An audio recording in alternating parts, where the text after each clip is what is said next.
Danes imam zate en nasvet, ki res pomaga pri petju. In sicer, kako treniraš, da imaš podporo, mi temu rečemo. To pomeni, da znaš z rebri in trebuhom kontrolirati, kako gre zrak iz tvojih pljuč ven, kakšen je tvoj izdih. Zakaj je to pomemben? Mi imamo tukaj glasilke in glasilki sta dve gobi, ki se odpirata in zapirata. Če mi imamo enakomeren tok zraka, se pravi, da je enakomeren, one lepo lahko ploskajo. Če moj izdih ni enakomeren,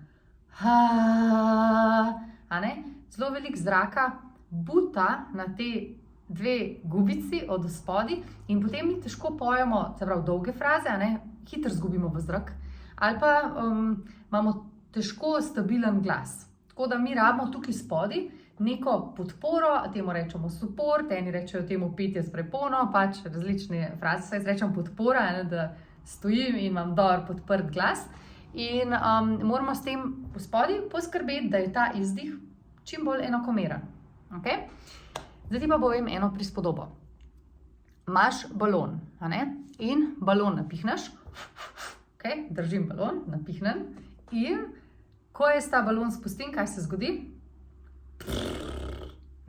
Se spusti balon, Zdaj pa, če bi jaz hotela, da ta balon se enakomerno prazni bolj počas, bi pa jaz dala na roko lepilo, takole zalepila roke, pa še eni frendici bi rekla, da ne tako zalep roke, pa bi midve takole držale balon in bi tukaj gor spustila in bi zrak še vedno ostal v balonu, In potem bi lahko z rokami midve počas praznile ta balon, Se pravi, ne bi bilo pol ampak bi bilo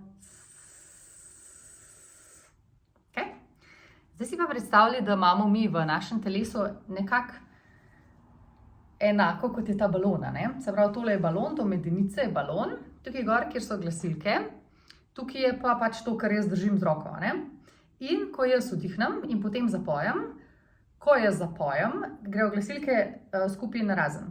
To pomeni, da jaz naredim vdih, gre zrak noter, ko zapojem, se tale lukenca tukaj gor odpre in zrak gre ven. In ko zapojem gre v bistvu zrak ven. In zdaj, če jaz nimam nobene kontrole in večinoma ljudi pač nimamo kontrole na tem, ker niti ne vemo, da to lahko uporabljamo, če jaz nimam, potem se zgodi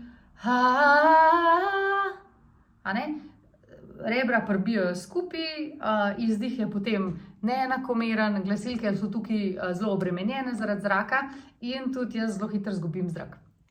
Če pa jaz naredim vdih in si predstavljam, da imam tukaj nalepljene roke na trebuhu in rebrih in zdaj ne dopustim, da je ampak je, kot da je v bistvu prožno, kot balon.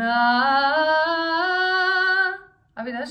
Pa v bistvu imam zelo veliko kontrole nad glasilkam in nad tem izdihom in potem glas postane stabilen. Če grem v komad, če zapojem Have you ever heard a waltz, sem izgubila zrak, Če pa si predstavljam, da imam ta balonček in roke, ki držijo narazen ta balon, Have you ever heard a wolf, imam pa tako, sploh nimam občutka, da se kaj matram, ker tukaj spodaj poskrbim, da je zrak enakomeren in potem moje glasilke lahko ostanejo sproščene.